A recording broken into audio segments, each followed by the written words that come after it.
Welcome back to the channel. Today, we are taking you deep into Siberia, to a city called Tyumen. Tyumen is an industrial hub, frozen under a thick layer of ice and snow for more than half the year. To the outside world, it was just another quiet, hard-working Siberian town. But beneath its peaceful facade, Tyumen was harboring a terrifying dark secret. For nearly a quarter of a century, between 1997 and 2021, a phantom stalked these frozen streets. Children, some as young as 8 years old, began vanishing into thin air right from their own residential blocks. It all started in the late 90s, during the chaotic aftermath of the Soviet collapse. In 1997, when the first young child failed to return home after playing outside, local authorities dismissed it as a tragic accident or a runaway case. In a region struggling with economic hardship, missing child reports were often overlooked by overworked police departments. But as the months turned into years, the list grew longer. 8-year-olds, 10-year-olds. Boys and girls walking down familiar streets, just meters from their front doors, simply evaporated. No signs of a struggle, no witnesses, no ransom notes. Just an empty space where a child used to be. The parents were left in perpetual agony, searching snowy alleys and abandoned industrial sites, while a silent predator watched from the shadows. As the 1990s bled into the 2000s, the police could no longer claim these were isolated incidents. Names began attaching themselves to terrifying cold case files. In May 1998, to 13-year-old schoolgirls, Ira Kasparova and Elena Imekina, walked out together in Tyumen and vanished without a trace. Their parents searched every square meter of the city, but police investigators like local detective Sergei Malikin treated the disappearances with tragic negligence. 2 years later, in February 2002, another nightmare struck. 12-year-old Anna Berkatova went to a local shop just a few blocks from her home and never returned.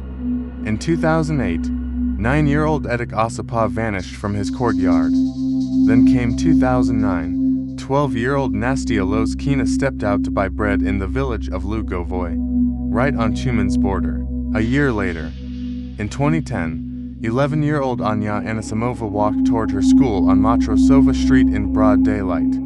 A witness recalled seeing a man approach her near a green car, but Anya vanished into the Siberian air. The predator operated with surgical precision. All the victims Ira, Elena, Anna, Edek, Nastya, and Anya were taken from blind spots in residential neighborhoods. The families, led by grieving parents who organized their own search parties, accused local law enforcement of stalling. Detectives focused on local sex offenders and vagrants, but every lead collapsed. A phantom was collecting children across Tyumen, and no one knew his name. For 11 years, a heavy, terrifying quiet settled over Tyumen. But on June 30th, 2021, the nightmare returned. 8-year-old Nastya Muravyova lived with her father, Sergei Muravyov, in a modest apartment on Sudoromont Street. On that hot summer afternoon, Nastya walked downstairs to the ground floor of a neighboring building to catch a free Wi-Fi signal on her phone. She was supposed to be back in 5 minutes. She never came home.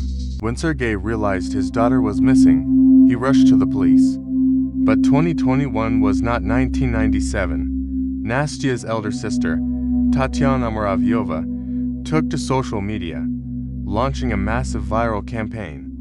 Hundreds of local volunteers, alongside the search organization Lizalert, flooded the streets of Tyumen. Public rage reached a boiling point. The outrage reached Moscow, catching the attention of Alexander Bastrikin, the head of the Russian Investigative Committee. Bastrikin officially took personal charge of the case and dispatched top federal homicide detectives from Moscow directly to Tyumen. A massive 500,000 ruble reward was offered for information. But 6 weeks went by in agonizing silence. Then, on August 19, 2021, utility workers clearing reeds along the shores of Lake Optek Ayashai just 2 kilometers from Nastia's home spotted something suspicious in the brush. It was a cardboard box wrapped tightly in plastic and insulation tape. Inside were the tragic remains of little Nastia Muravyova. The city wept, but federal forensic experts from Moscow found something crucial: microscopic skin cells and hair left on the inner layers of the tape. The killer thought he had committed the perfect crime, just as he had done for 2 decades. But modern DNA technology had advanced beyond his imagination. Lead forensic specialist Dr. Lyudmila Poltorik and her team extracted a male DNA profile from the tape around Nastia's body. Federal investigators knew the killer was a local resident. They launched an unprecedented mass testing operation across the neighborhood. Officers began visiting every apartment on Sudoromont-Naya Street, collecting saliva swabs from thousands of men. On August 24, 2021, detectives knocked on the door of apartment 41, a rented unit, used by a 40-year-old man named Vitaly Berezhnoy. Berezhnoy calmly allowed officers to take his DNA sample, behaving like an innocent, cooperative neighbor. But hours later, the automated DNA database triggered a match. The DNA from the crime scene matched Vitaly Berezhnoy with 100% certainty. When federal agents pulled Berezhnoy's background file, the entire mystery of Tyumen unraveled. Berezhnoy was not a random criminal. Between 2008 and 2011, the exact period when Anya Anisimova and Nastia Loskina vanished, Berezhnoy had served as a sworn officer in the Russian police force, militia in the Kontimansi region. He was a cop. Everything suddenly made sense to the investigators. Vitaly Berezhnoy used his inside knowledge of police surveillance tactics, patrol shift schedules, and forensic limitations to hunt children for 24 years. As a former officer, he knew how to conduct himself during interrogations, how to avoid camera blind spots, and how to dispose of evidence without raising suspicion. He worked as a furniture installer, living a quiet life right under the noses of the victims' families. During interrogations led by senior investigator Evgeny Kerchevsky, Berezhnoy initially confessed to the murder of Nastia Muravyova, detailing how he lured her into his apartment. Though he later retracted his confession, claiming coercion, the biological DNA evidence, combined with carpet fibers found in his apartment matching the box, was indisputable. Investigators also reopened the cold case files of Ira, Elena, Anna, Edek, Nastia, and Anya to link his movements across the decades. In May 2023, after a high-profile trial held behind closed doors in Moscow, Judge Ilya Chechina delivered the final verdict. Vitaly Berezhnoy was found guilty and sentenced to life imprisonment in a maximum security penal colony. The 24-year nightmare of Tyumen officially closed.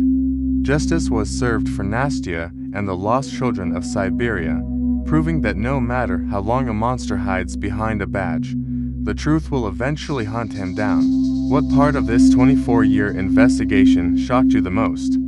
Do you think justice was fully served for all the missing children of Tyumen? Let us know your thoughts in the comments below.